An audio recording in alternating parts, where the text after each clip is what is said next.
Je suis là quand on a besoin de moi. Mais je ne suis pas là pour commencer à chercher les canaparis. Quand le temps de Dieu est là, tout se déclenche d'une manière facile. Et au USA, je crois, un grand départ aussi. Merci. Et c'est vrai que nous avons besoin de médias pour faire véhiculer le message afin que Batouba Yoka. Loba ou quelque chose qui va messager, va le bas prophétie, comme dit les l'autre chose, c'est la tozo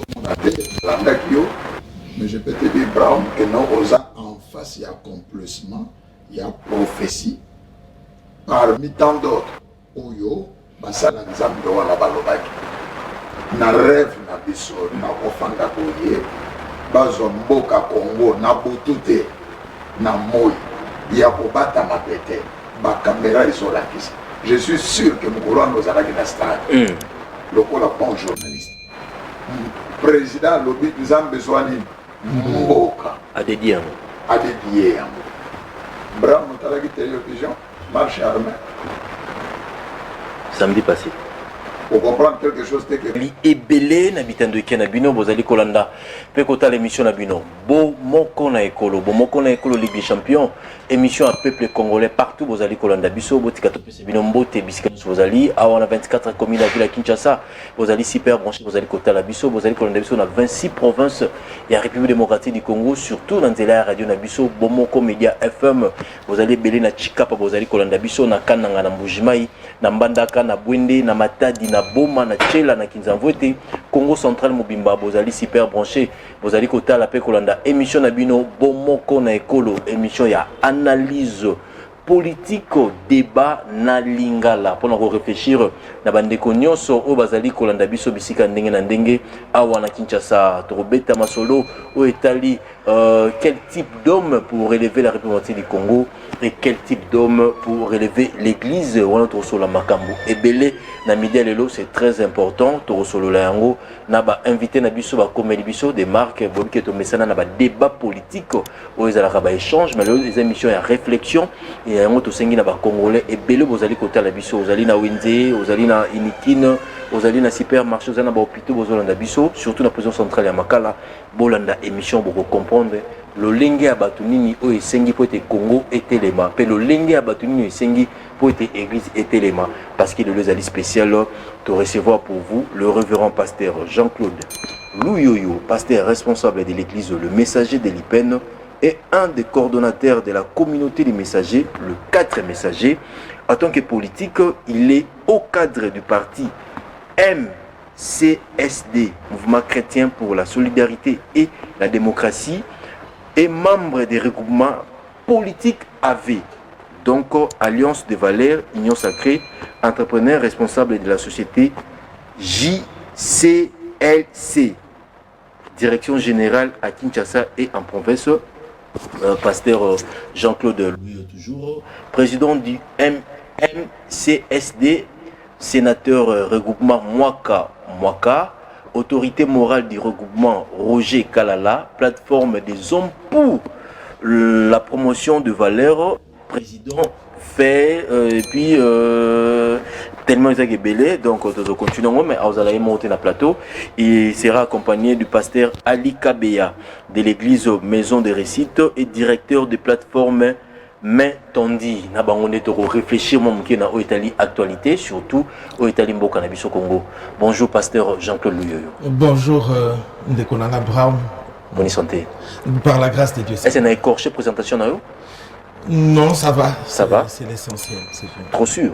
C'est bon, c'est bon. Bonjour pasteur Ali. Bonjour. Ça va? Oui, ça va bien. Il y a des choses à me t'améliorer, mais ça a déjà calme. Mais ça n'a problème pour présenter. Bonne santé. Et qui mes amis. Révérend pasteur. Oui. Congo 2023, année électorale, vous allez passer un moment où il y a turpitude dans le cannabiso, sur le plan sécurité, sur le plan politique, sur le plan social, sur le plan économie. Vous allez payer moto à l'ingui politique, vous allez aussi à la politique active, c'est très important parce que vous allez dans le cannabiso. 63 ans après l'indépendance, ce balobi au dessiné Congo.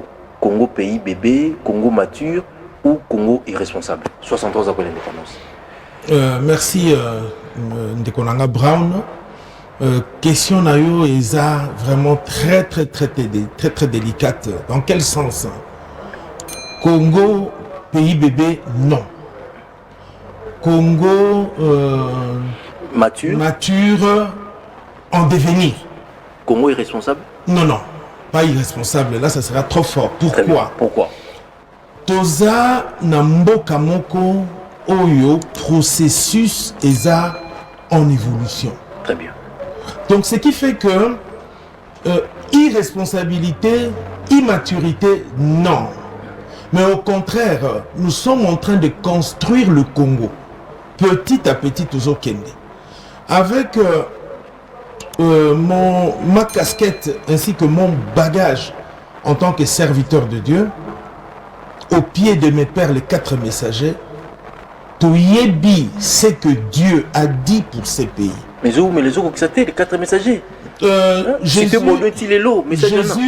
Jésus-Christ, notre Seigneur, a dit, je viens bientôt.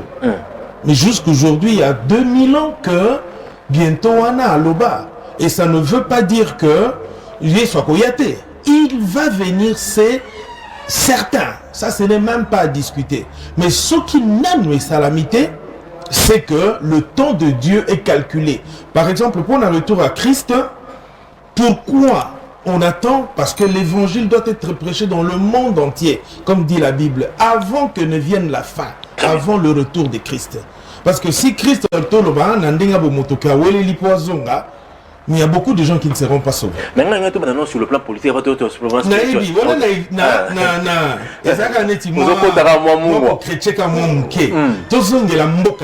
Très bien. Na mboka na biso soki totali évolution ndenge toza kokende. En tout cas depuis na kanisi na sima ya plateau wana etandami bien kolakisa bakambi ndenge bakamba mboka tokoloba te ke basale eloko moko te wana eza lokuta. Très bien. Ezala du temps à Kasavubu jusque lelo na temps ya président Félix Tshisekedi. Nous voyons qu'on est en train de monter. Mais qu'est-ce qui se passe avec notre pays? Que ce soit en dedans ou que ce soit en dehors, il y a beaucoup de ceux qui sont des traîtres. Ça, je dois le dire. Mais qu'est-ce qui pousse comme on va traître? Parce que ma belle est Abisso. Oui, qu'est-ce qui pousse qui va comme on va traître? Il y a beaucoup de raisons. Ah, t'as 5 raisons. Hein?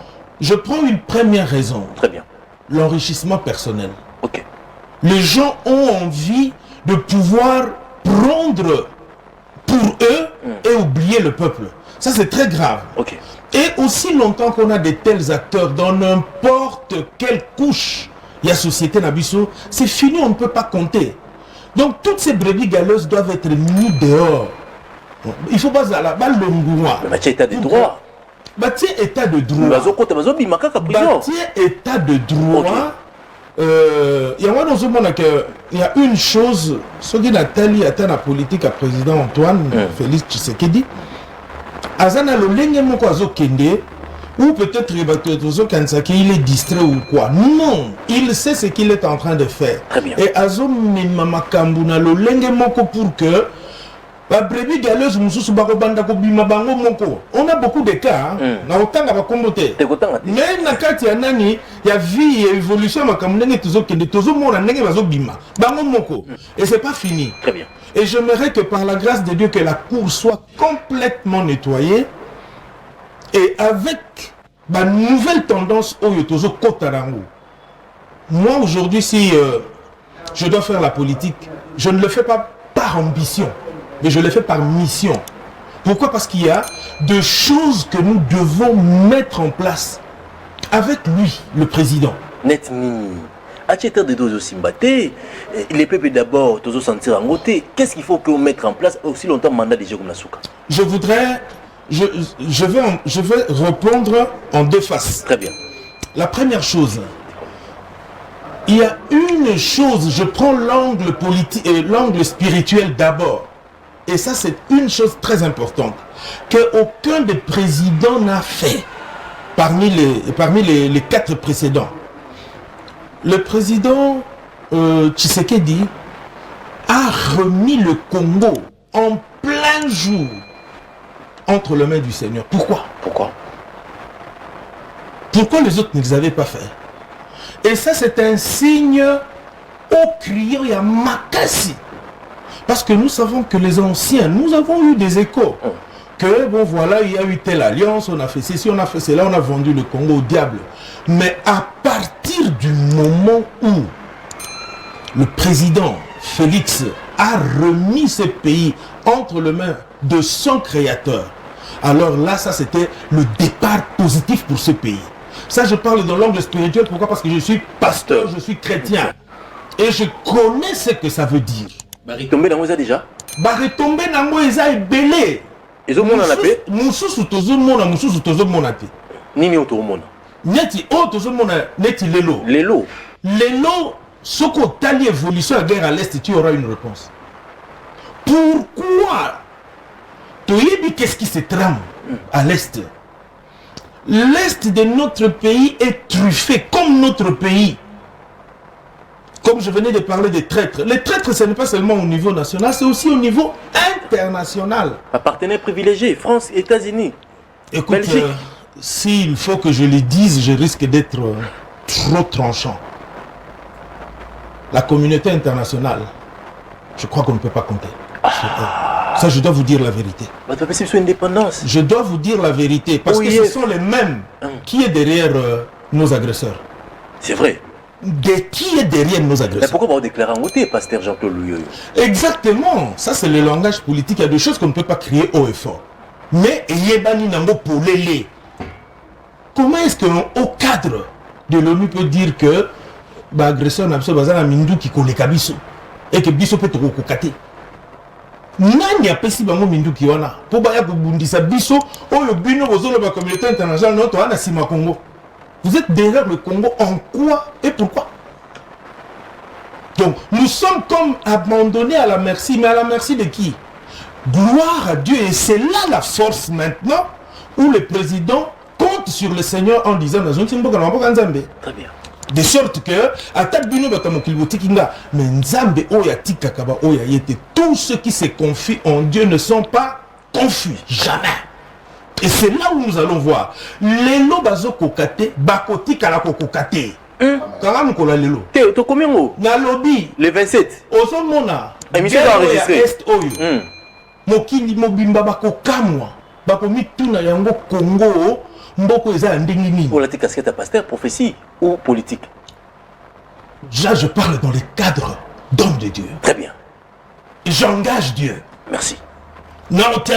Ah, image des alliés à pasteur Jean-Claude. Nazo tianzambe dans la caméra, nazo ta la caméra. Dans la caméra. Mokili mobimba bokozala étonné. Nakomona o nzamba kosala. Brown, oui. Babundisa Israël Oyo. Mais oyebi qu'il y a des témoignages na yoka on a landa la télévision, na reportage moko, quelqu'un qui avait assisté. Oyazolo bamimakambo na zolo na oyo incroyable. Tu t'imagines na 1948 wana dans cette guerre mais Bachar oyezaki ko bunda en faveur à Israël, ezaki Bachar moko nanu monanate, ça venait d'où? Dieu est vivant. Nzambe ana bomoi. Et quand Dieu agit, papa, c'est là où maintenant les hommes se taisent. Quelle que soit la force de la communauté internationale, quel que soit leur mensonge, leur tricherie, leur traîtrise, bakosuka. Congo, Congo oyo. Et comme ça mokili. Et comme ça mokili, pasteur Jean-Claude Abande, Bissopé, pasteur. Tozo Kende. Kende. Nandenge tozo évoluer sikoyo. Et ça neti. Quand un enfant apprend à marcher, attends mon lamba, mon côté. On a douté dans 63 ans, on a autant boulaté. Moi, na 63 ans. Meka, attends-moi l'icolo à quoi, attends-moi l'icolo à quoi, qu'on s'est été. Ça ne veut pas dire que c'est fini. Non. Avec le temps, tant qu'on maîtrise à tellement de documents. Comment tu Kimamba. Nazo yebisa yo que Congo tokokima mbangu. Nanim. Selon les prophéties. Parce que moi je crois. Et je crois en ce Dieu qui est vivant et qui agit en ce pays, le Congo. Tango ko bime ko zala grave. Omona Congo ba osekalelo. nous serons la puissance mondiale avec une économie extraordinaire. Poto et aussi la valeur Kalamingi. Poto et aussi la valeur Kalamingi. Nazo la télévision, nazo tia nzambi. Très bien. Liboso. Ce qui est muto tia qui maloba wana te kat na basali na pour que ça la manamboka oyo. Alors wana tinate. Mais comme Dieu est vivant, attendez-les. Brown. Mukolo mususu ba image oyo kozongi sango. Okoloba qu'il y a des hommes de Dieu qui avaient parlé de la part de Dieu. Parce que Dieu ne ment jamais. Très bien. Nous avons s'arrêter avant de passer à Ali. Mais sur le plan interne de Bissomotozo Canada, zone d'un processus électoral, et si d'abord reconnaître parce qu'ils ont confiance à fichier électoral, ils ont la tricherie des Gézali, et puis ils ont confiance à cour constitutionnalité, ils ont confiance à sénité, ils ont confiance à mon bébé. Pourquoi pas pour vendre les bouquets, Koyokana, Otambola et Longo qui conduisent à la boue. Mais cette photo qui est un glissement, cette photo qui est un dialogue, cette photo qui est une élection, un format Oyo, Pasteur Jean-Claude, état qui est politique, vision des ennemis.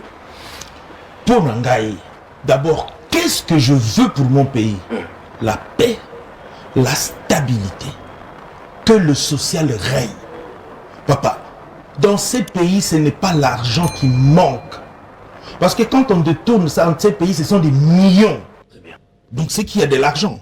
Mais où va cet argent? Déjà, tu préférer personnel. Et il y a toujours mon ango, papa. Il n'y a pas. On entend Lucas. Et mon nana, c'est plein. Bazakuna na makala. Et là, on peut faciliter. Papa, ce qui ne fût que par nationalisme. Pour na bolingo yamboka oyo. Pourquoi est-ce que anti-valeur, il faut continuer? Et c'est là où tu dois maintenant comprendre que il est temps que le système change. De ce que toi sika ya na vent ya sika na souffle ya sika pour effacer l'ancienne couche. Il est temps que les anti-valeurs tombent dans ces pays. Et que en tant que ministre, en tant que DG, en tant que député ou quoi, Alukana nous intérêt n'a été. Aluka intérêt en boka. Mais c'est pour ça. Est-ce que Bino oyo bozaba grand okoko loba mitema na bino eza pour que mboke kende liboso to eza pour que boluka ba par na bino? Moi je ne suis pas d'accord na ba makambo to luka au transition au prolongation au to sanini. Non papa. To bandaka ko kabola kaka mais jour nini to ko vanda que to vandi to telemi pour que mboke kende liboso. Très bien. Ça ne va pas. Papa, to ke na ba élection. Est-ce que l'élection m'a développé en mboka? Papa, n'est-ce pas que quand on parle d'élection, c'est une branche dans la démocratie? N'est-ce pas? Quand il y a élection, donc ça veut dire que nous pouvons compter. Et alors, pourquoi ne pas y aller? Pourquoi dans ma carrière, nous avons mouillé bieza? Ceux qui nous ont mouillé bieza, qu'est-ce qu'on peut conclure pour nous? Pourquoi nous ne pouvons pas faire confiance à la CENI? Ndiyangona papa tozoloba banti valeur ekweya. Banti valeur ekweya. Que ezalata na niveau CENI banti valeur ekweya. Muyibi ezalate, tricherie ezalate. Tout dire quand même, nous n'avons pas confiance en nous-mêmes. Très bien. Si nous n'avons pas confiance en nous-mêmes, donc c'est que nous allons avoir besoin des autres pour que les autres viennent. Et alors, si quelqu'un d'autre doit venir t'aider à résoudre tes problèmes, c'est que tu es irresponsable, c'est que tu n'es pas normal et tu es immature. Très bien. Mais avant de passer à l'Iozo qui n'est pas c'est pas la c'est pas changement d'idée nayo.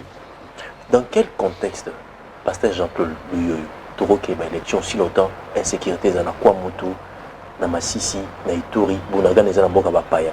Contexte, c'est photo qui est d'élection. Répartition des sièges et salamé, c'est ça, madame. Parce que comment tu vas voter quitter? Massissi va voter quitter. Mais comment on repère ça au siège? Contexte, aux moins insécurité, pourquoi tu vas vendre tout si c'est en guerre et plutôt qu'une élection aussi? Naïe, petit coïb, c'est le comoko. Pour un problème, il y a guerre. Papa, tout la vérité. Bah, agresseur Nabiso. Vraiment, Congo, il y a Congo, bah, côté les mélanges. Tout la vérité. Il y a un proverbe qui dit, ceux qui m'ont soso, attendu dans zone. Maman Azanase. Maman Azanase. Bah, c'est ceux qui tirent les ficelles pour que Makambe Bongate. Donc, c'est la bango titangunini pour que Bissoto s'organise. Nous allons aux élections. Très bien. Nous allons aux élections. Bah, oh, Yohana, nous allons nous en occuper quand on viendra. Parce que, et Sengeli Moutoz a investi de l'autorité pour qu'elle dirige. Tout investir rien. Et puis après, tout le monde a régler le problème. Pour régler le problème, comment aussi longtemps la ville à Kinshasa, un député national a un mandat, assassiné, bomber, et l'activité ça là, il y a la disparition de mon Mboka Cherbon Kende. Ça vraiment est là comme on ça qui n'a pas si makasi que bato lolengi wana quoi c'est très grave. Mais Brown n'a pas posé aux questions. Et tout n'a pas tout, on répond d'autres. On a posé une question. La mort de Chéribin au Kende profite à qui?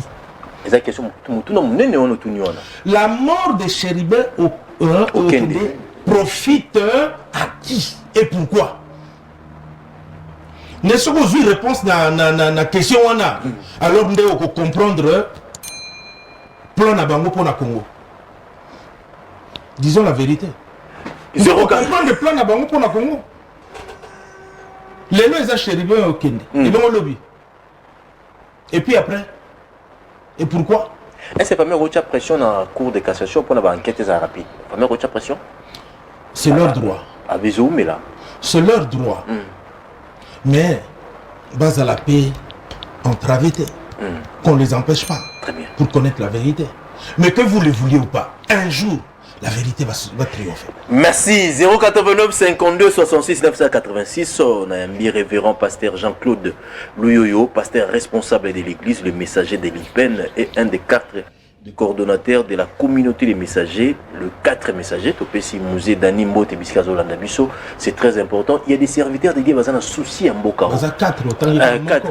Musée Pierre, Musée Albert, Musée Ado. Ah, na message de Musée Dani. Musée Pierre Azan à Kinshasa, Musée Ado Azan na France. Et Musée Albert Azan na Canada. Donc, on a Kinshasa, nous avons Musée Pierre, Mbenza Mukoko, Azan na Ngalima. Azan na Ngalima. Mais vous devez avoir le musée Kofi. Oui, c'est vrai. Quand tu délais le musée Dani, en tout cas, moi, humour, jour, mon co, ils ont quelque part. Alors, on a musée Dani Azan à Poto, tant que nazo kitaba quelque peu ça semble na kati kuna musée Daniel musée Daniel ba otala boye ezakina. Merci. 89 52 66 986 tozolo bela Congo bomoko na ekolo tozana mboka mo Congo que faire pour toute la situation oyo yango tozo mais un peu qu'on réfléchir les hommes de Dieu au peut pas engager na politique ezaka pona ba païen bobi que Joseph azaki mosala nzambe asala avec politicien avec azaki gouverneur na kati Égypte c'est très important tozo pe na besoin expérience et ba homme de Dieu ba même expertise na pe na politique pour être mboka na biso et na lima ndenge na lobaki na zapena pasteur Ali Kabea yazali moko église maison de récit et puis directeur il y a plateforme mais tondi mbote mo mboka Congo 63 ans après l'indépendance pasteur Ali ozomo na Congo est-ce que toza ko fukama toza ko telema toto okenda liboso toto zongisima banda ba Congo batika biso est-ce qu'il y a un changement na mboka na Congo? Merci beaucoup Brave. Na la même question en attendant tona kamona pasteur Jean-Claude. On a aussi prendre pour compléter la Olympique Congo, il y a 4 personnes au l'équipe. Il y a 5e fois aller sur place. Je peux te dire qu'on peut dire gloire à Dieu. Pourquoi gloire à Dieu? Parce que maintenant nous sommes vers voie de développement et le Congo est réellement debout.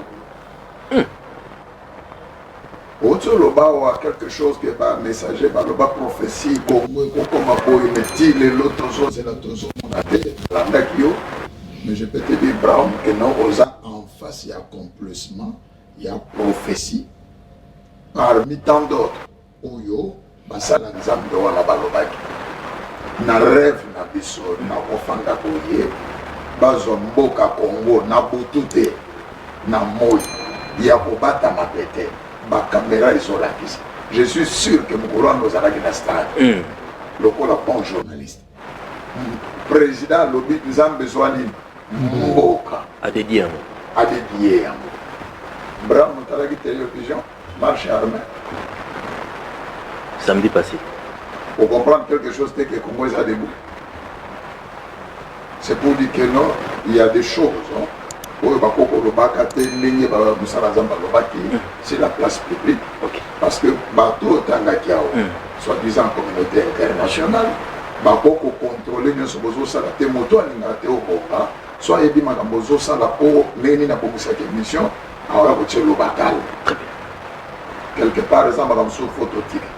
Langage à Kolobaka qui est Congo immature, Congo tout ça, Congo bébé, même d'une journaliste, il est temps maintenant, il y a Congo Kayamo. Parce que tout ce la communauté internationale, il y a communauté là, Mundela tala audit affiché Mundele. Mundele batika Mundele. Bolinga bola mon abiso te brand kanga.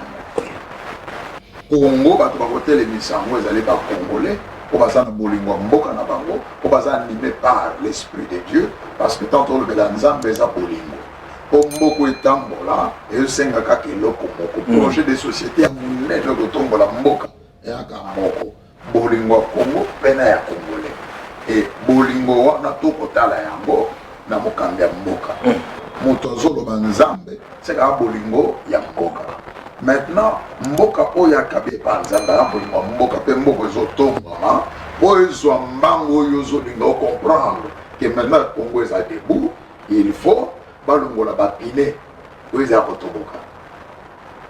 Mutuka oyo bapine za kotoboka, ata pepena no silinyo sote, boko courir ndenge sengeleke. Mokonde moka baki faut déboulonnage, ça la mateti lelo. Ezo salema. À moi que yo la talinete yo mona kana moite. Ah la tini opinion mono bien. Parce que Ali Kabé na mono bena biolati costume. Non mona ngope pona Congo que ba déboulonnage ezo salema. Très bien. Image il y a armée au yo. Nous espérons que peut-être cuisine les olamba au moins la police nous sous la marche. Mais où ils ont voté. C'est pour vous dire quoi, mon salam au salem. Mais comme passer les kakiming, comme ma belle les kakiming, moyen peut-être au sentir bola mozo salama en pas de géant présenté. Mais avec patience, na amour, plus l'esprit de Dieu. N'engagement, il y a bateau bazana Bolingo Congo, le col a ndenge musala zaba émission. Ne bongo ko sentir yango ti na cuisine na yo, ko sentir yango na salon na yo, na plateau na yo, pour comprendre que Congo ça va. Il est temps maintenant d'oublier, même na France, hein, pas ses alliés, côté à Bafoul et Zalaka, mais bango moko bano baka côté kunate. Bango bano baka promotion, ça la promotion, il y a quoi ya malam. Yango on dit lokola plateforme, la organisation la main tendue, tout le but c'est une vision de faire les choses. Objectif, il y a plateforme les amis. Objectif à plateforme les amis. Objectif, il y a plateforme les amis, la définition là. L'organisation la main tendue, elle est colorant, une vision de faire les choses autrement pour son peuple. Pour quel but? Mais c'est pour le développement. Écoutez, Brown. Bipa il va faire la promotion par valeur de Ataboana va million posant tout ce que le Congo est en Ango, on ne peut pas parler du développement si on ne fait pas la promotion de valeur. Et pour que la promotion de valeur soit faite, il faut faire les choses autrement. Autrement, c'est-à-dire, ni au ça la sika, ça la la plateforme la bino, ni autrement, c'est très important, mais ni la sika bossa. Exactement. Autrement, la première des choses est salami na plateau wayayo. Premier élément où tu consales na plateau na yo par l'intervention, il y a président national, il y a plateforme organisation la main tendue qui est le pasteur Jean-Claude. Et nous profitons de l'occasion pour tout ça, beaucoup na biso les prophètes Boaz Mouteba pour à perdre le mois sinaye au nom il y a Mukambia plateforme le pasteur Jean-Claude.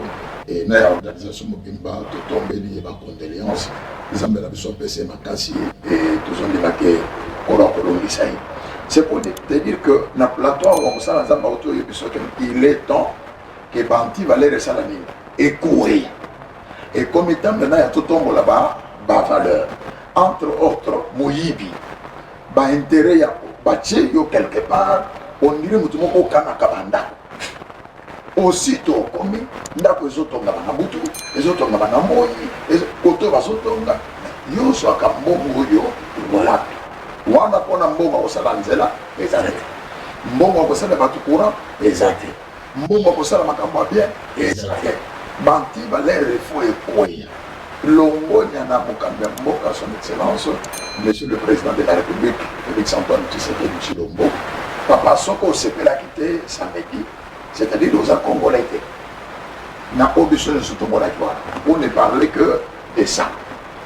C'est ça la fierté, c'est ça la promotion des valeurs. Très bien. Tozo estimé que ekolandati na bakambonyo nyonso. Omoni na tu yebisa yo.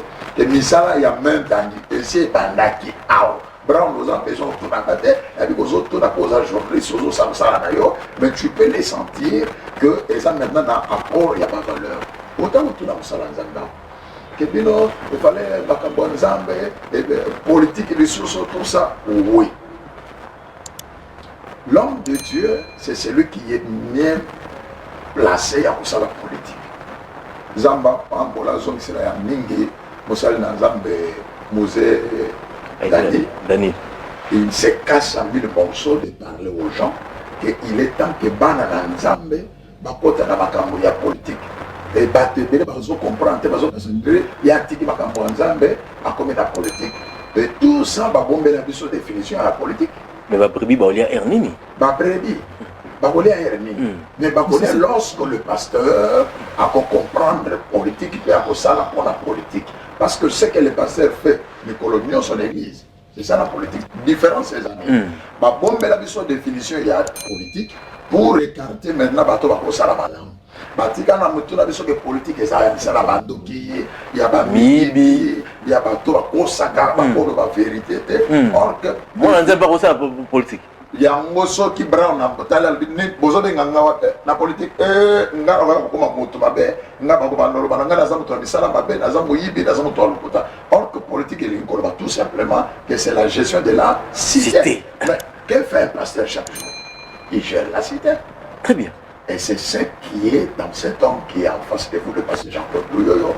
Et là, tout le coup, il y a passé là, Nzambo va comprendre que toi, dans le monde, Nzamba Benga Bisso Nakati a sorti plus de 100 millions de Congolais en saluant son choix. Il y a tous à la balobeli, total sa bolam, total sa wesengeli, total à Batu bolam, bolam ou total à Kawana. Il y a une vraie politique, il y a Mwana. Oh, il faut qu'on tienne maintenant, c'est la place publique. Président peut simboka na bana na maboko nzana. Maintenant, au c'est que dans le fois dans le Congo, c'est Dieu. Vous êtes d'accord na ngai? Président le baki de que Nzambe yo tambo sani Congo. To tikeli au Congo sala nini? Au Kamba. Maintenant Nzamba ko Kamba Congo na bandoki. Nzamba ko Kamba Congo na bato wamela kamakila. Nzamba ko Kamba Congo na bato walanda na basimetier. Nzamba ko Kamba Congo na bato ba makana bana na bango. Nzamba ko Kamba Congo na bato bazali prêt. Il y a koloka butu ko kende ko melama ya bibembe. Non, il est temps pour que l'Éternel puisse diriger ce pays. Il faut aller na bateau yaye. On va voir la politique naïe peut batambola naïe. Comme un président ne peut bien diriger que ceux qui sont dans la famille politique pour relayer vision naïe peut appliquer. Merci. Voilà pourquoi l'organisation la main tendue, c'est une vision de faire les choses autre. Et ce temps-là est arrivé parce que nous sommes dans le temps de délivrance au Congo et ça va bien. Dans le but que le président de l'Union soit bien. Mais ça va bien. Mais quand ça va bien. 089 52 66 986. Merci, Pasteur Alina. Si vous avez compris comme la vision, c'est très important. Mais Pasteur Jean-Claude, quel type d'homme au Congo? Quel type d'homme aux en rêve la politique aux salles, na Congo? Quel type d'homme on va relever Congo? Ato vandi ozate oza hors course au bilan Congo pena yango bato ndé fait basala Congo. Bon Congo za ka batu, to za ka biso mon peuple to za naïf. Quel type d'homme on va relever Congo? OK.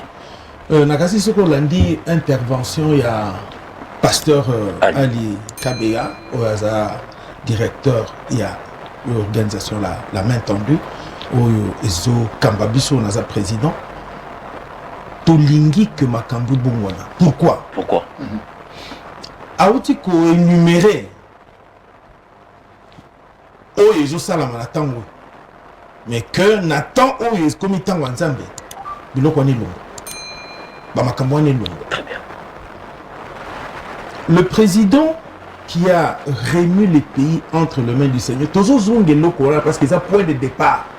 Il y a un des points de départ il y a beaucoup de choses. C'est un point de départ.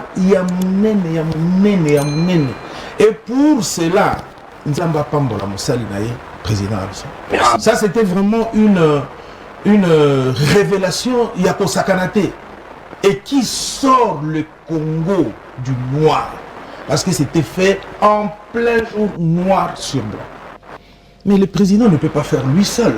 Il engage le pays, mais il ne peut pas faire lui seul.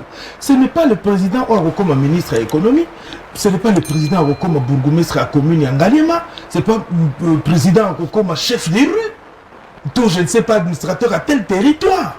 C'est la raison pour laquelle il doit confier maintenant les différentes tâches. Mais à qui de Boutikoloba?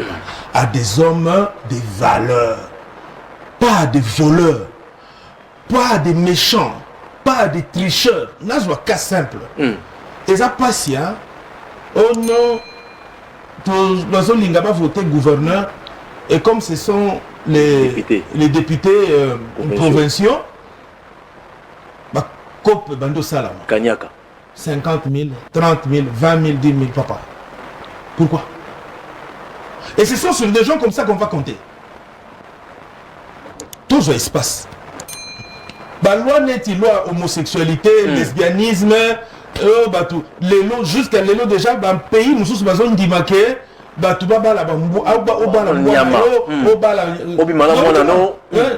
ça devient normal. Et on a des représentants comme ça à l'Assemblée nationale. Loi Niki 1 million. Tu trouves que c'est des gens qui sont normaux? Voilà des gens qui ne peuvent pas être là. Homme de valeur. Non. Ce ne sont pas les gens que le Congo a besoin. Au côté Kamboka ndenge belé basi ba teki. Non, ça ne va pas. Pour na bolingo mboka na yo, pour na bolingo peuple na yo, oyo zolo banga na Congolais. Oya siko ko ya ko saba makano ndenge na oyo zo boma ndemboka ko boma. Parce que ceux qui ont après ko zo mbongo ndenge wana otia na poche. Yebsanga mbongo wana oliango na batu nyonso to ozaya yo moko. Immeuble to ba flat ndenge ba mesana kotonga. Okotonga ngo pona ne. Mina na yoka peke mbongo wana parce que na yoka teke mbongo wana ba zindambo ba pesi pour batonga église. Ça n'existe pas. Pourquoi ba ressemble pas ba dimanche. Ba dimanche ba ya nzambe. Ça va dim. Papa. Ce que moi il faut que tu as la musique des athées hein. Mais yebaka que aussi longtemps que ce ne sont pas des hommes qui ont l'esprit de Dieu et qui sont vraiment nés de nouveau avec Bamakambo Sika. Papa, il est temps, comme dit la Bible, hein, de outres neufs, du fin neuf. Voilà. Pas du vin nouveau dans anciennes outres. Et si m'baté. Pour ça, on a une union sacrée. Il y a des calabélés, une union sacrée. Nous parlons à différents niveaux. Très bien. Mais je voudrais que vous compreniez le Komoko. Je suis serviteur de Dieu. Okay. Je suis un enfant de Dieu. Okay. En mettant d'abord Dieu devant. Très bien. Papa, aussi longtemps que Dieu ne sera pas devant et en toutes choses dans ces pays, on ne marchera pas et aussi maté. Aussi longtemps que Tokotia Nzambe Liboso ya makambu nyoso te et qu'on ne marchera pas comme Dieu le veut et aussi maté na mboka oyo. Voilà pourquoi batona nyoso faut bazala écarter. Et ceux qui disent que makasi ya ko écarter bangote, Dieu, le jugement de Dieu est là. Pourquoi? Parce qu'il y a une destinée prophétique pour ces pays. Et mukolo mboka oyo ça c'était une belle révélation. Que Dieu bénisse notre président. Pour la raison que mboka na mboka nzambe. Et on a besoin point de départ. Nzambe zwamboko kambango et mboka na yo. Oui, parce qu'il y a des promesses pour ces pays. Il y a kosakanate. Et Dieu ne peut pas agir avec les incirconcis. Tete et rekoki. Omela makila batu. Même peuple. Parce que celui qui te dirige ne te dira jamais de faire du bien. Pendant que tu es en train de violer tes propres enfants, dis-moi, pour le bien de ces pays, et que tu seras capable de condamner celui qui a volé. Ça n'ira pas. Très bien. Il faudra que l'écurie soit complètement nettoyée. Ok. Que de nouvelles bases arrivent pour un nouveau vrai développement. Brown, Nzamba Koko Kisango, Okokam, je te le dis. Kangam Kolalelo. Ozongi la ngata 10 fois, maman Ozolban. Ozongi. Kangam Kolalelo Brown. C'est que Dieu va faire dans ces pays. Non seulement toi, j'ai dit le monde entier. Mokili Mobimbaye Kokam. Ndenge Bamisana Kokam. Mboka Oyo. Faut Okebala. Parce que nous, pour ça que ça politique. Non, tu connais que pour moi, la politique, c'est pas une ambition. C'est une mission. Très bien. Je vais en mission. Pour le plan, pour l'accomplissement du plan de Dieu dans ces pays. Ça peut être action. Je voudrais te dire une chose. Rien que déjà Ndenge pasteur Ali Alobaki, en ma qualité d'homme de Dieu, si je fais quelque chose, je ne le fais pas pour un retour. Ce que je peux faire, je préfère que d'autres viennent témoigner de la mission où le pasteur Jean-Claude a fait ceci pour nous. C'est pour cela que nous disons que nous voulons faire les choses autrement. Exactement. Ce qui n'a bandi c'est pour faire des beaux yeux ou quoi. Non, nous sommes crédibles et c'est politique à comment il sauter. Papa, on m'a posé cette question plusieurs fois. Vous êtes crédible, vous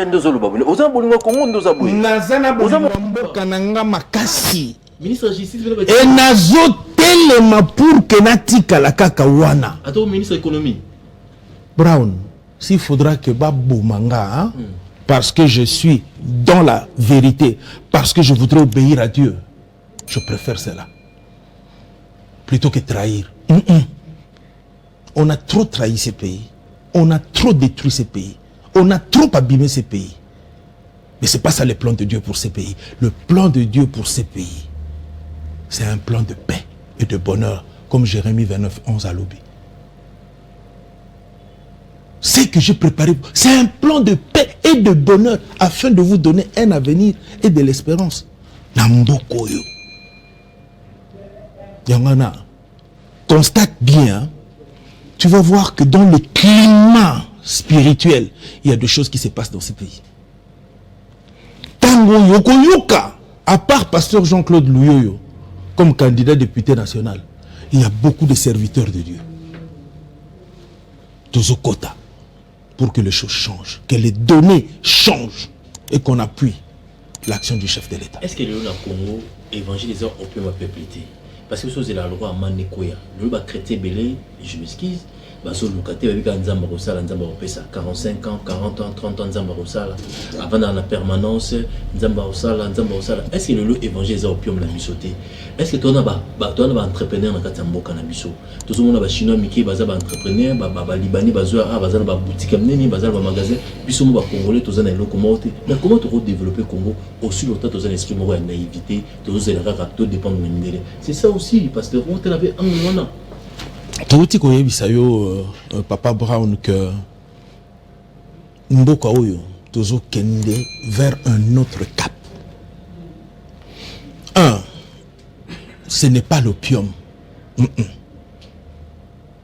Ce n'est pas qu'on s'enivre avec l'évangile. Au contraire, sans évangile, on est mort.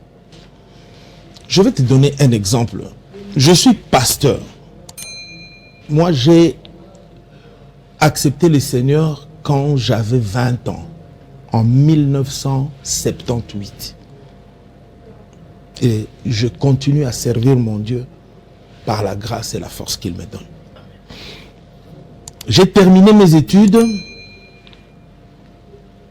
Je suis allé en Europe, j'ai fait une formation de créateur d'entreprise.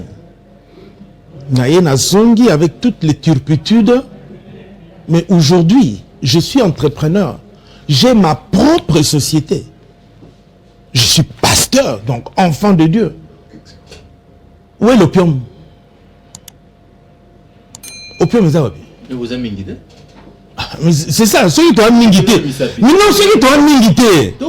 Mais ceux qui t'ont mingité, ça, ils bandélisent. Et à part moi, il y a beaucoup d'enfants de Dieu qui ont des entreprises. Il y a beaucoup de serviteurs de Dieu qui ont des entreprises, qui font quelque chose. Mais oui, c'est tout. Mais la première première chose, comme je dis, pour le pays, ne peuvent accompagner le président avec ce qu'il a comme vision pour ce pays, de gens sur qui il compte, et des gens crédibles, pas n'importe qui. C'est pour ça que je te dis qu'il est temps que la cour soit nettoyée. Non, bien aimé, en tout cas je te dis, et c'est cette langue que nous voulons insuffler. Dans l'église que je dirige, moi je n'encourage pas la paresse pour dire, bah, frère, Vandanonanani, non.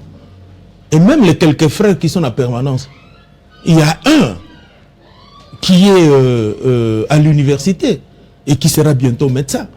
Donc c'est pas qu'il est là pour croiser les bras, tika bon, nzamba kosunga, non, évangile attend kosunga zate. Nous prions et nous travaillons. Voilà là où nous devons amener les enfants de Dieu.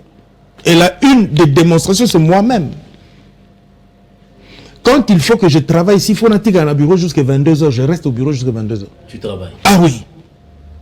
S'il faut que dans mes activités, que je livre un client, s'il faut que je livre à 19h, je l'appelle, je le fais avec mon équipe. S'il faut que je en province où j'ai du travail avec mes agences, je pars. Mais je suis pasteur et je fais de mon mieux pour marcher selon les normes. Pasteur Jean-Claude, est-ce que les lots, vous êtes pasteur? Oui, c'est ma vie. Est-ce que vous êtes pasteur? Oui, oui, c'est ma vie, malgré tout ce qui peut entourer ces ministères, mais je suis content. Je suis content parce que le Seigneur me donne cette opportunité que ma vie soit un témoignage vivant. Est-ce que vous avez l'église? Oui. C'est au fait, ce que le Bika Makamba scandale, papa, les scandales, ça ne date pas d'aujourd'hui. À l'époque de Jésus, les scandales existaient. Même maintenant, encore plus. Parce que quand Judas a trahi Jésus, c'était un gros scandale. Mais qui était Judas? N'est pas un disciple, à côté du maître. Mais qu'est-ce qu'il a fait? Il a trahi son maître. Mais quelles sont les conséquences qui sont arrivées dans sa vie? Les scandales, il y en aura. Mais l'évangile continuera. Parce que rien ne peut arrêter la parole de Dieu. Est-ce que la spiritualité même soit commencée à sans parti pris, hein? Sans parti pris, il y a à boire et à manger. Il y a à redire et il y a à refaire. Et là, je suis vraiment contre ces hommes de Dieu qui sont en train de tanguer, hein, d'être sur deux pieds. Non. Bon, au fait là, ce n'est pas... Mais vous avez des pieds, vous êtes entrepreneur, vous avez... Non, quand je dis deux pieds, hein, d'un côté là et pas diable, et puis d'un autre côté et pas Nzambe. Papa, la Bible dit, hein, c'est un test qui ne rate jamais. On reconnaît un arbre par ses fruits.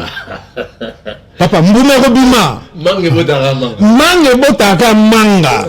Avocat botaka avocat. Jamais paï robima n'anzete ya safou. Ça n'existe pas. On reconnaît un arbre par ses fruits. Bomba un jour robima. Et tant que robima. Avant ça passer, est-ce un moment posé un regret évangile de moi regret ça. Yamakasi. Il y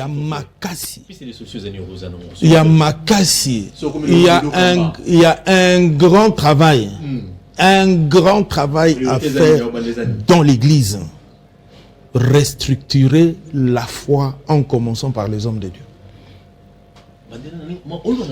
Restructurer la foi en commençant par les hommes de Dieu. Oui. Badani. Ozadadi. Ozala patriarche. Ozala, je ne sais pas, évangéliste international à renommée Sogindengini. International à renommée Sogindengini. Parce que na Congo na yebi ke to linga ba titre wana nga ta obenga frère Jean et koki nango.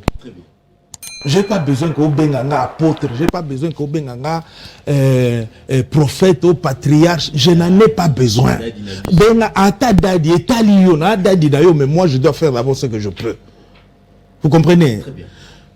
Et aussi longtemps que Nakidadi Nayo, Naki patriarche Nayo, je ne sais pas, évangéliste interplanétaire Tonini, papa, ce qui est soit zakat na motema noté, ce qui va objectif nous a que tu marches dans la parole de Dieu, ça sert à rien.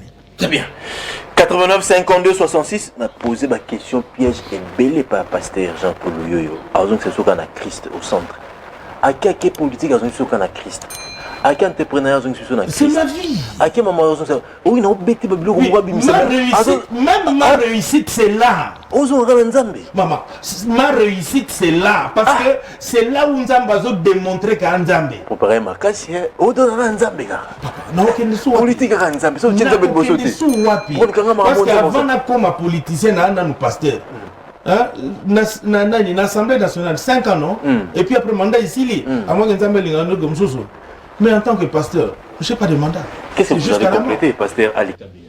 Merci beaucoup, Bram. Je suis référé à la thématique beaucoup tout ça, il faut tout le monde. Et question que na pasteur Jean-Claude a fondé le Ramonion sur quel type d'homme on a relevé RDC. On a complété l'homme de Dieu. Quel type? Il faut avoir les types d'hommes comme le Jean-Claude. Vous êtes en face, il y a un type d'homme où il faut pour relever dans le Congo, Bazawa, parce que pour la plateforme, il faut avoir celui qui fait plus promotion à la valeur. Très bien. Vous avez une personne correcte qui voit. Les jeux là les plus loin. Quand vous sélectionnez, bon, nous souvenons que vous avez posté beaucoup formé bonne quantité. Vous avez des critères on a été. On a dit que vous avez choupi à ma casse, mais nous avons maillé. Tout le monde par peuple va retenir quelque chose dans le passage. Très bien. Je salue déjà dans le lobby église, à Port-Nambo, église, nous allons endormir partout. Des amis locaux, ils vont te donner par le Baka. Et ce sont des anti-valeurs. Okay. Parce que Mokanabiso, Batunios, y compris, il ne peut pas tomber bien. Bolini pour ramener Congo à genoux en parlant toujours de ce qui est mauvais. C'est-à-dire elle t'a laissé que Namboga Nabiso Montopo, peut-être dans le Baba, tu vas comprendre qu'à lobby, il faut attendre la Kaya Nabi. Or que même Nambongo Boy, bien que dans Nambo Mingite, Nazalaka contre, je n'aime pas ça, parce que sur les lignes, dans les appels à dollar. Pour l'Américain, ça ne va pas franc congolais. En tout cas, c'est un monde qui doit s'aller la Gamboa. Très bien. On va le des ordres dans donc, mais pour y avoir dollar, si vous n'avez pas une bonne connaissance sur le dollar bien, au retour du Sassak, vous n'avez pas de bicoro, il y a aussi des bien. Parce que tu ne peux pas connaître où Isaiah, il y a malin. C'est comme nous Zoloba. On nous a tous présenté plus ce qui est mauvais. Même Tina était dit, balaki si va tenir des millions de bébés salaka, n'est pas des mots fonctionnent, mais va avoir une connaissance sur comment il est son salaka, qui est Jésus. Or que Jésus c'est une leçon qu'il faut apprendre. Brown. Otunyawa, est-ce que l'église ils ont dormi partout, parce que les gens créé par chômeur, pour le côté quelle église? Oyoso Kota Brown pose à moi ensemble, parce que je veux citer. Pour le Bakiba, l'église est salade, parce que c'est monsieur qui a salé exemple. Nana Boyko de Tanga, mais Natangiyo, parce que je te connais enfant de Dieu, au Botani na Bonzambe, au Koli na Bonzambe, et le gars de Brown, il y a sur la plateau. Pour nous autres, sur le Mboulot 2023, on va changer de tendance avec cette émission. Merci. On va comprendre qu'il y a un son qui est en train d'arriver. Merci. Brown existe. Amen. Mais pour tous, Brown n'a bien battu. Brown n'a bien battu. C'est aux hommes de l'église.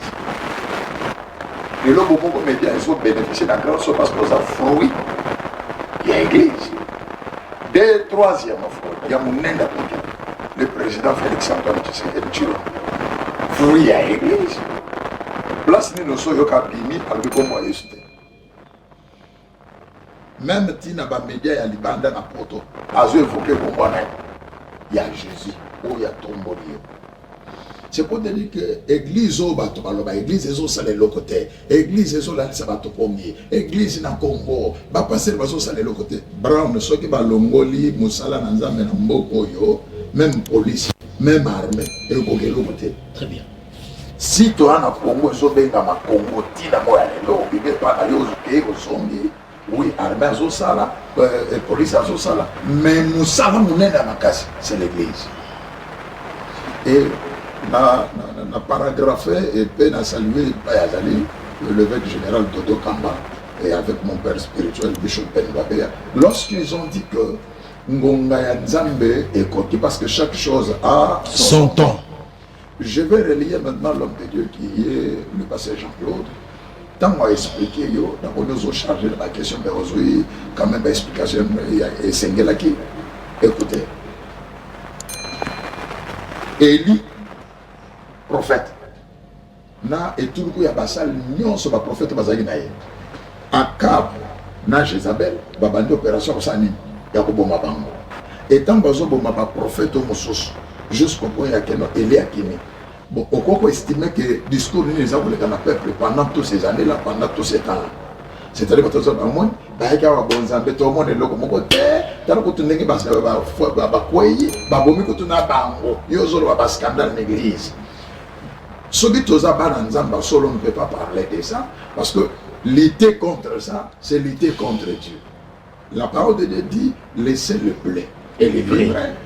Qui sommes-nous pour, si cela n'arrive pas, c'est que les gens ont mis le côté. C'est que Malbanzambe l'a dit, ils ont tenté. Mais il faut voir maintenant du côté où l'église, ils ont ça mon salaire. C'est là où nous disons, faisons maintenant les choses autrement. Parlons de ce qui peut relever les Congos. Parlons de ce qui peut promouvoir les Congos. Parlons de ce qui peut pousser les investisseurs d'ailleurs.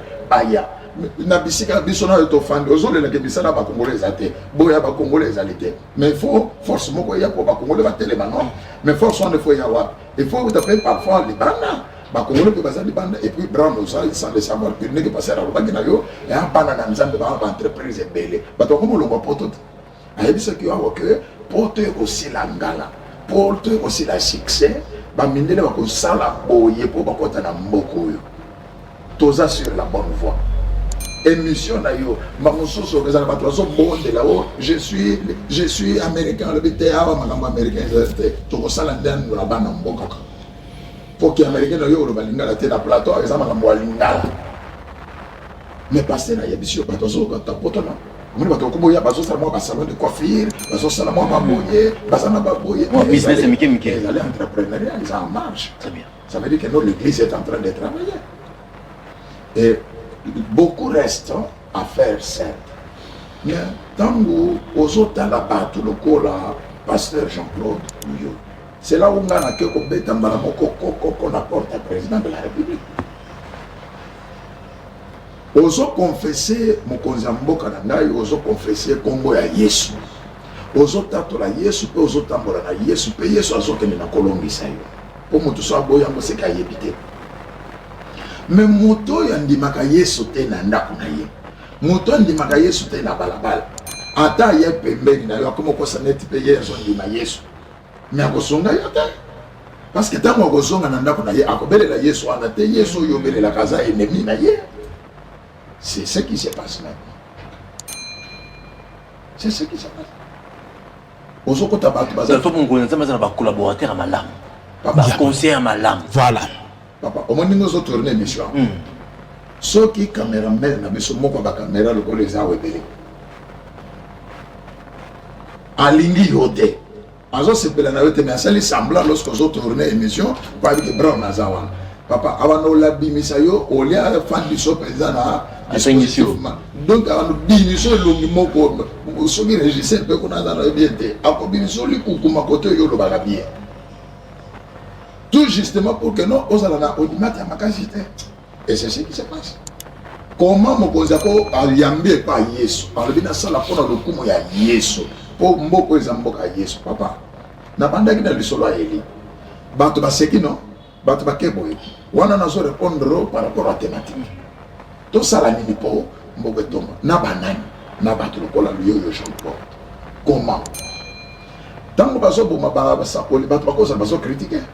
O basana za boboloba yango ya tana ni basuki tana makambo zo sala makote na bango kutu moko na bango akimi Or que Bible est chaque chose à son temps. Comme a dit les 4 messagers.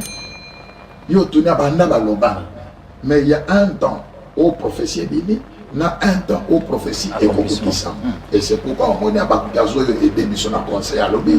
Non, non, j'ai parlé avec Dieu. Dieu m'a dit, même si ça tarde, Zéla et Angoko et Saladin. Et Koko Kisama. Parce que les alliés professeurs sont tendre vers un temps déjà fixé.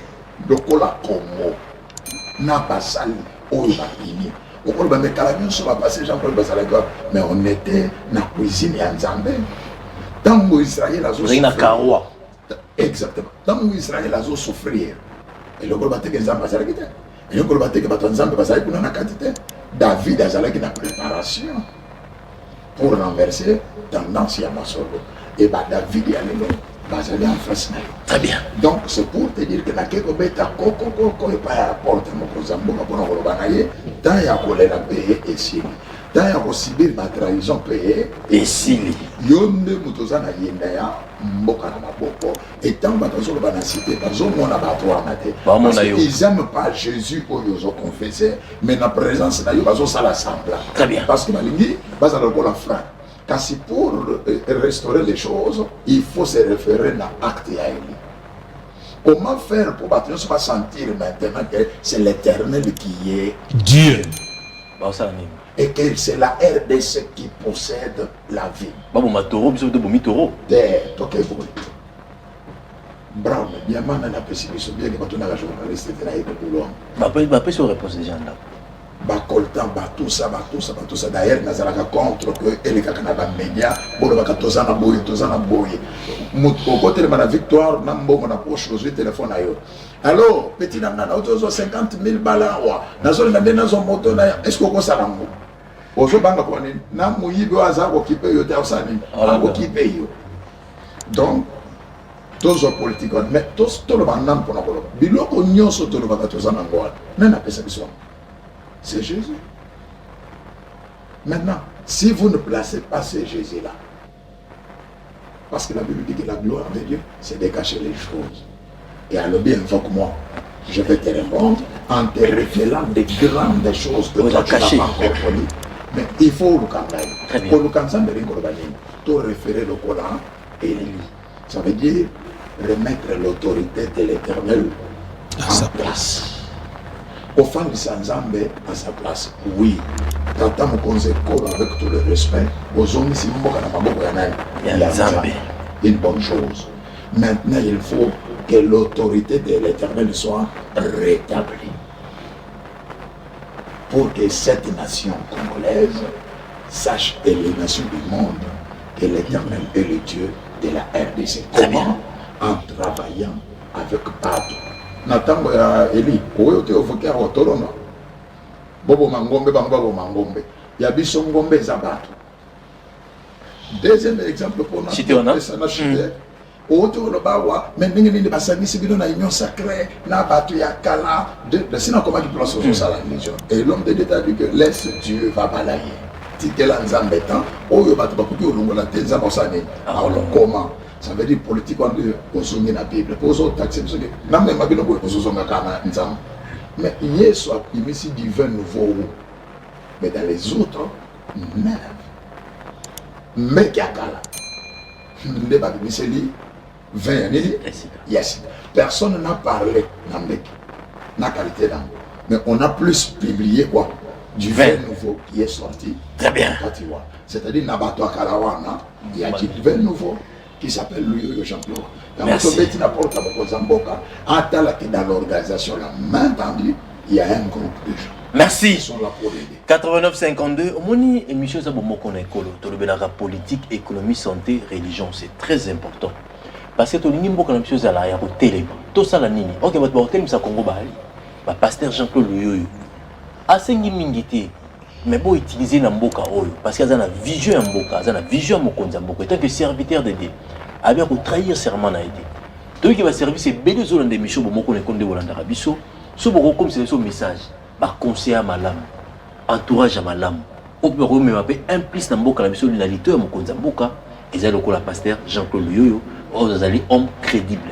Certes, ça la politique de pour la koluka lipa koluka voyage to koluka lamba azana ngo déjà mais alingi na vision ainsi ka azana mission na kati ya politique pour être Congo na biso et comme malamu bakulu na bakolongwa ndenge nini bata mobulu bakolongwa ndenge nini ezana bata makanisi oyo nzamba placer bango na mboka na biso lokola pasteur Jean-Claude Luyoyo na ebiete mais na makanisi nde mdu na ebie pour azana makanisi ya malamu ya kobongola kaka ngali maté mais Congo mobimba à travers RDC peut-être ceux qui ont chance à tout ça la campagne d'élection ceux qui ont checké Libaya parce que au checké Libaya merci na kotsa ki dossier est-ce pas ngalé mabayebi je voulais répondre ngalé mabayebi na euro yo soko bio tambola okozwa réponse vision nous allons pour ngalé non le bango non seulement pour Ngaliema c'est pour tout le Congo un Congo nouveau un Congo différent de l'ancien Congo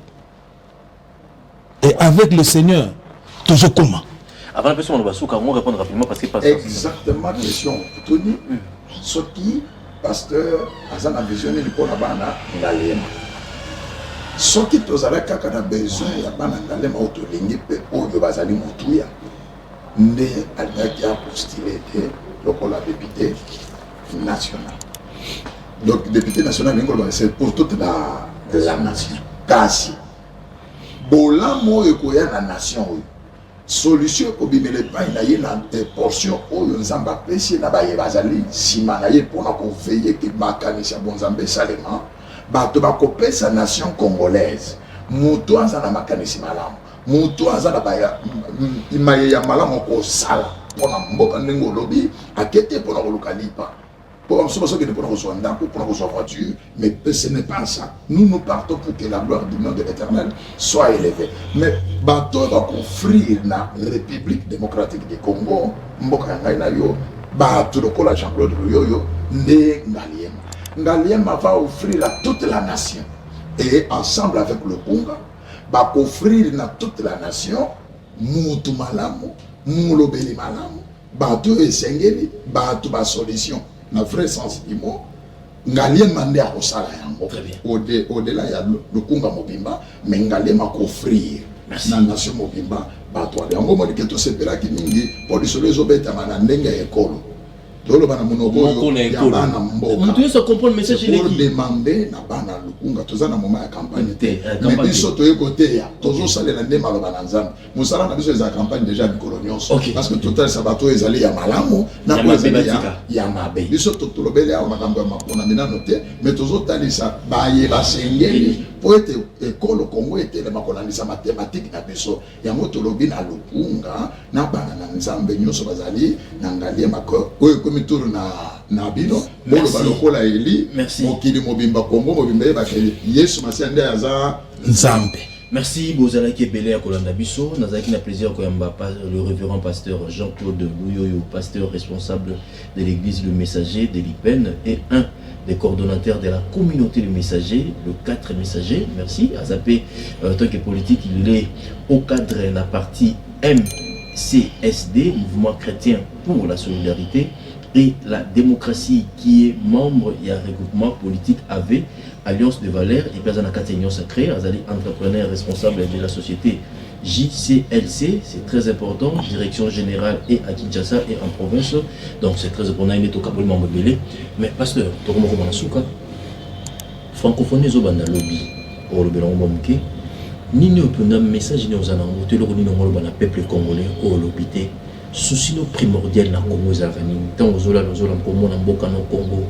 Ozomona este kuna mbilinga mbilinga ozomona kidnapping na Kinshasa ba élection zali koya et comme na mboka na biso bike lobi na biso ezala meilleur so bino za na message pozo kene Congo mobimba okobisa ba congolais nini tala caméra na lingi na ko yambo na ko sukisa na yebisa bandeko nanga ba congolais Congo eza mboka na biso eza héritage ya munene nzamba pesi biso eza lokola papa alingi mwana na ye asombeli elamba kitoko soki mwana wana ake kosakana na potopoto to nini ako respecter valeur ya elamba ya kado ya papa na ye te nzamba apesi biso mboka ya munene ya kitoko oyo esengeli sikoyo na tour na biso to l'accès pas nzambe ka salaki erreur te na kopesa biso Congo pour que to tambusango na lolenge ya mabe.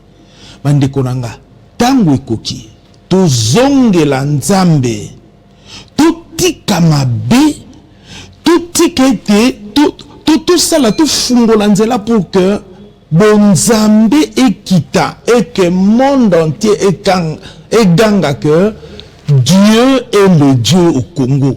Awana Congo totatula que il n'y a que Dieu. Tozana ba solution te ata to salindenge nini aussi longtemps que tokotika nzambe à côté. Congo tokotelema mate. Parce que Congo eza choix ya nzambe. Congo eza bénédiction pour le monde entier et tango na nzambe pour na Congo et koki pour que nzambe a se révéler qui il est puissamment et qu'à partir ya mboka oyo non seulement du point de vue économique politique image za kosakanate mais aussi l'évangile du temps de la fin congolais tozongela nzambe pe to kota na bozindo ya nzambe et nzambe a faire éclater gloire na ye. C'est tout ce que le Seigneur attend pour nous. Que Dieu vous bénisse. Et c'est pour les accueillir pour la première fois les émission pour mon école. En tout cas, Papa Brown, on a apprécié au merci. On a apprécié au merci parce que je crois que oui, Nazaka Nanga, je suis là quand on a besoin de moi. Mais je ne suis pas là pour commencer à chercher les canaparis. Quand le temps de Dieu est là, et s'il est, tout se déclenche d'une manière facile. Et au USA, je crois, un grand départ aussi. Merci. Et c'est vrai que nous avons besoin de médias pour faire véhiculer le message afin que Batoubayouk. La Bible dit que la foi vient de ce qu'on entend vient de la parole de Dieu. Mais aussi, quand quelqu'un a quelque chose à dire, s'il n'a pas quelque part où le dire, on ne l'entendra pas. Et quand on ne l'entendra pas, on ne le comprendra pas. Et moi, je vraiment merci. Nakoyamba biso. Et tant que vous avez senga, tout tant que senga, en tout cas, on sera très content de revenir. Nous avons Pambola yo, à Pambola émission Oyo. Sans flatterie, n'a pas serviteur de Dieu. N'aébioté, n'a pas de plateau, mais n'a pas crédibilité, n'a crête en Zambé Katina. Merci. Je sens la sincérité. Merci. Vous avez été pour l'emboka la mission Congo. Merci. Que Dieu soit béni.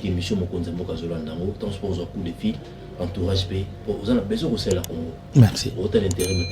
Non. So vous avez 10 au Congo.